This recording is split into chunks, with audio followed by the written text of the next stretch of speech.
Bonjour, je suis une experte, entre guillemets, de l'islam en Afrique de l'Ouest. Et c'est pour cette raison qu'on m'a demandé d'intervenir pour essayer de commencer à désarticuler les idées reçues autour des liens assumés entre islam et excision.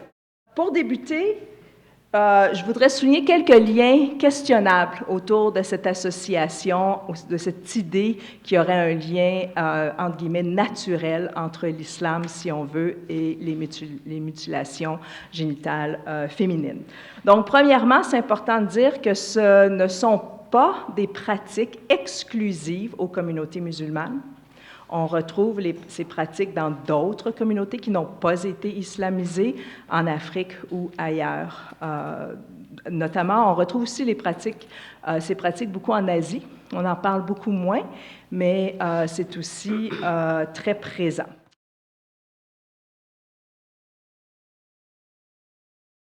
Second élément, le fait que les évidences historiques de l'émergence ou du début de pratiques liées aux mutilations génitales féminines et à l'excision prédatent l'émergence de l'islam, et sont habituellement associées, vous pouvez passer à l'autre, sont habituellement associées à l'Égypte antique, en assumant qu'elle se serait développée dans ce contexte pour ensuite se diffuser vers le sud. Par contre, si on regarde les évidences historiques en Occident aussi, on voit qu'au Moyen Âge, dans la Rome antique, ce type de pratique existe aussi. Donc, on peut se poser la question, y a-t-il aussi peut-être eu diffusion vers le nord et non seulement vers le sud?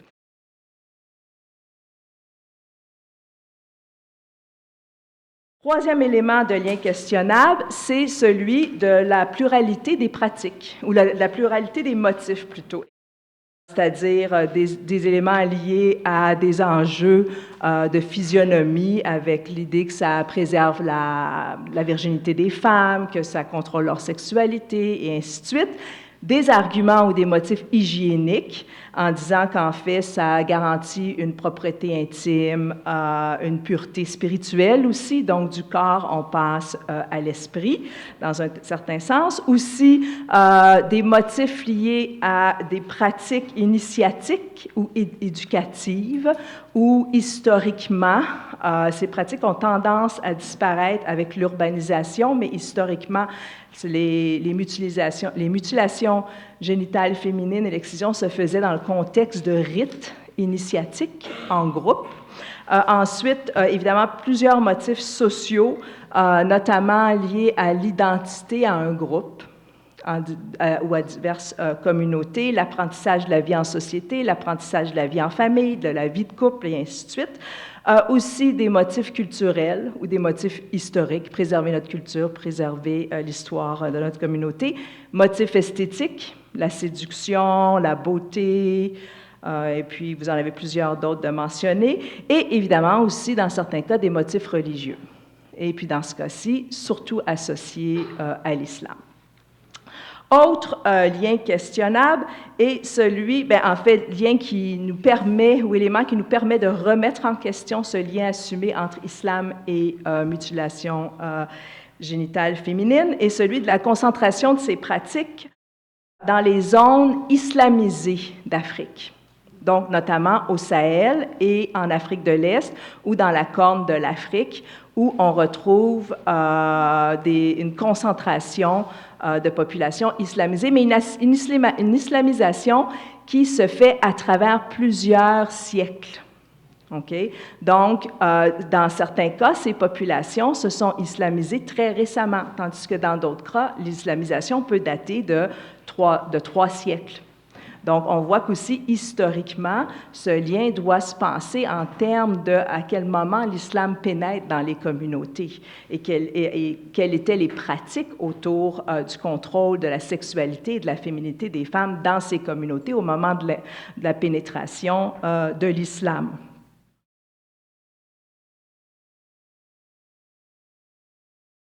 Aussi, je vais vous montrer la deuxième carte.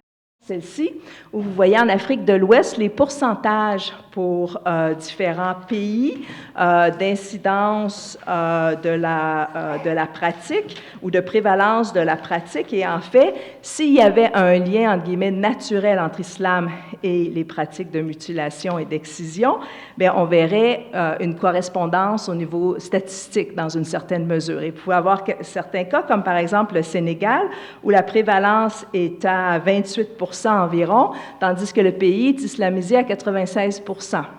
Un autre cas parlant, par exemple, est celui de l'Éthiopie, où l'islamisation est à 33% environ et la prévalence est à plus de 74%. Donc, ici, ces chiffres, si on veut les mettre ensemble, nous montrent qu'il n'y a aucune corrélation directe entre islam et mutilation génitale chez les femmes.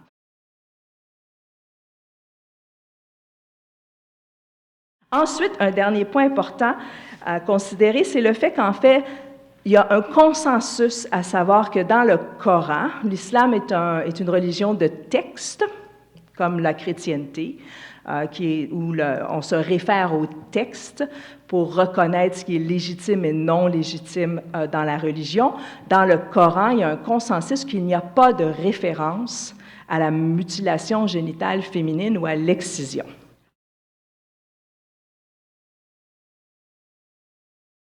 Par contre, les gens qui revendiquent que ces pratiques sont des exigences religieuses en islam vont plutôt se servir de hadiths. Et les hadiths, ce sont des interprétations.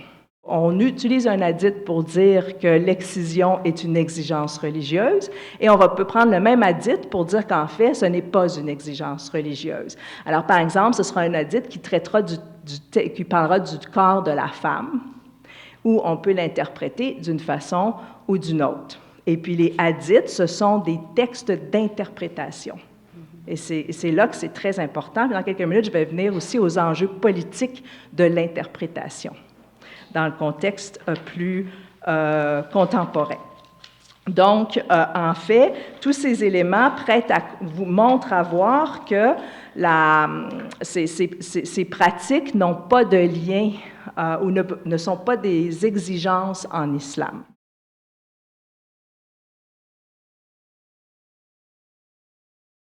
On voit une réappropriation de ces pratiques par certains groupes religieux et puis certains leaders religieux qui réinterprètent ces pratiques dans le monde contemporain pour dire que ce sont des exigences de l'islam.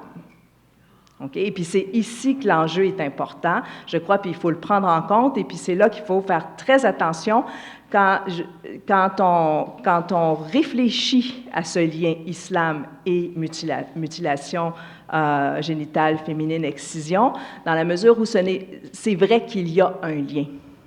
Mais le lien n'est pas théologique ou religieux. Le lien est du fait d'une réappropriation dans les postures politiques des leaders religieux.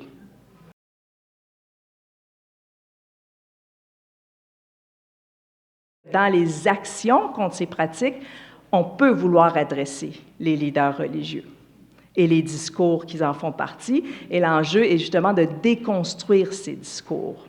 Et puis, je peux vous prendre deux exemples parlants qui sont en Afrique de l'Ouest. On a le cas du Mali, par exemple, où dans le contexte de transformation du Code de la famille au tournant des années 2010, il y a eu un mouvement de résistance à la transformation de ce Code de la famille par certains leaders religieux, où notamment on voulait revendiquer une posture basée sur l'islam, en gardant un modèle de la famille, entre guillemets, en fait, ils ne voulaient pas transformer le Code de la famille. C'est souvent revendiqué en termes de la construction d'un nous musulman en opposition à un autre blanc laïque ou extérieur. Et puis c'est souvent au niveau d'une lutte politique pour le pouvoir au niveau des nations que ce type de discours se met en place.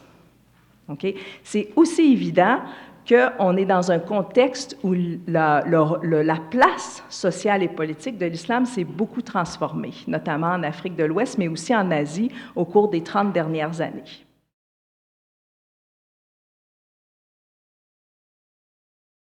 Donc, on a une série de nouveaux acteurs. Les femmes et les jeunes sont des acteurs très présents dans ces milieux. Moi, j'ai beaucoup écrit sur la question de la féminisation de l'autorité religieuse en islam.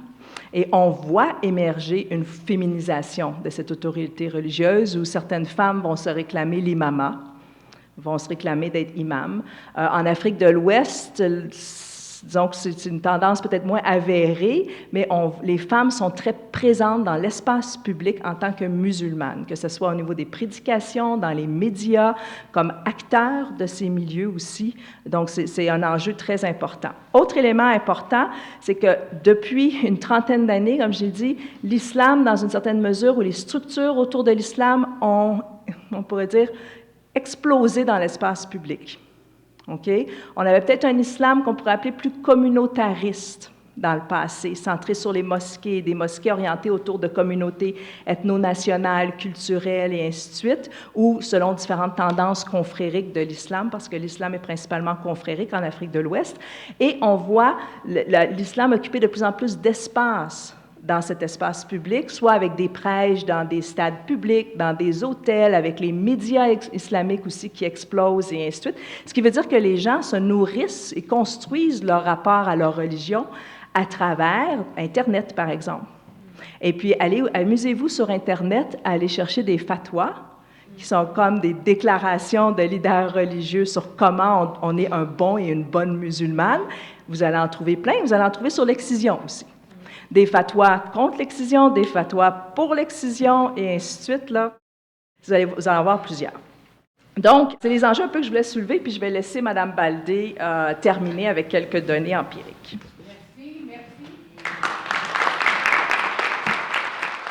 Merci.